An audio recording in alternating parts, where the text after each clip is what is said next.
कोकणातील प्रत्येक घडामोडींचे लाईव्ह अपडेट पाहण्यासाठी आताच कोकण कटा न्यूजच्या सर्व सोशल मीडियाच्या प्लॅटफॉर्मला लाईक, फॉलो आणि सबस्क्राईब करा.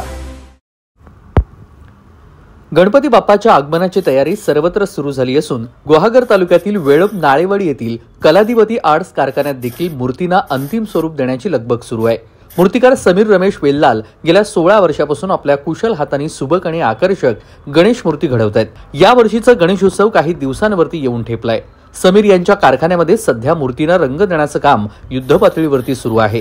पेणहून खास आणलेल्या मातीपासून तयार केलेल्या ह्या मूर्तींना रंग देऊन त्यांना अधिक जिवंत रूप दिलं जात आहे.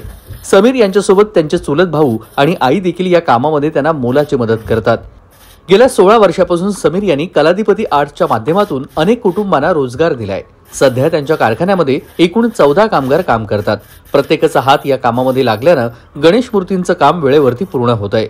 समीर यांनी घडवलेल्या मूर्ती त्यांच्या सुबकतेमुळे आणि कलामकतेमुळे ओळखल्या जातात.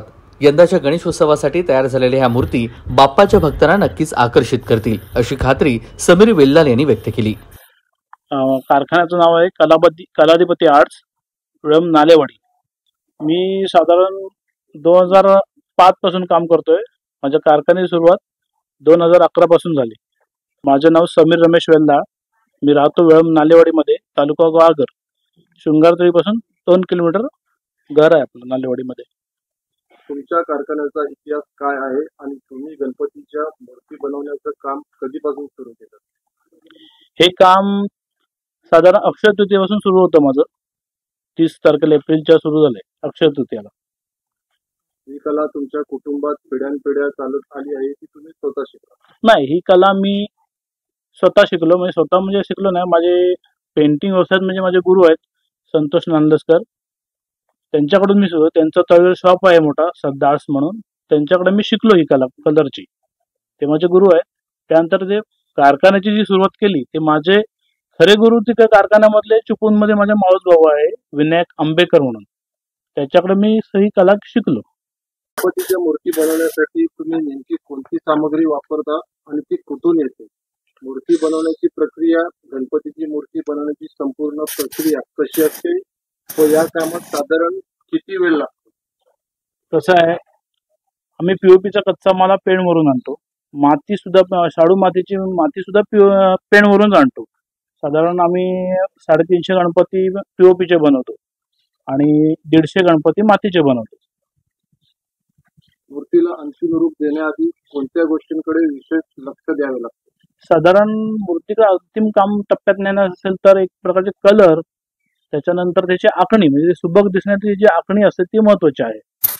मूर्तीला रंग देण्यासाठी तुम्ही नैसर्गिक रंगाचा वापर करता की रासायनिक रंगाचा? ऍक्च्युली काय आहे, रासायनिक रंग आता फॅडच नाही. रासायनिक रंगाचाच फॅड आहे. कारण नैसर्गिक रंग आता कोणीच वापरत नाही आणि नैसर्गिक रंग जर वापरायचे असेल तर त्या मूर्ती ग्राहकांना आवडत पण नाहीत. मग त्यांच्या आवडीनुसार सगळ्या गणपतीच्या कलर द्यायला लागतात.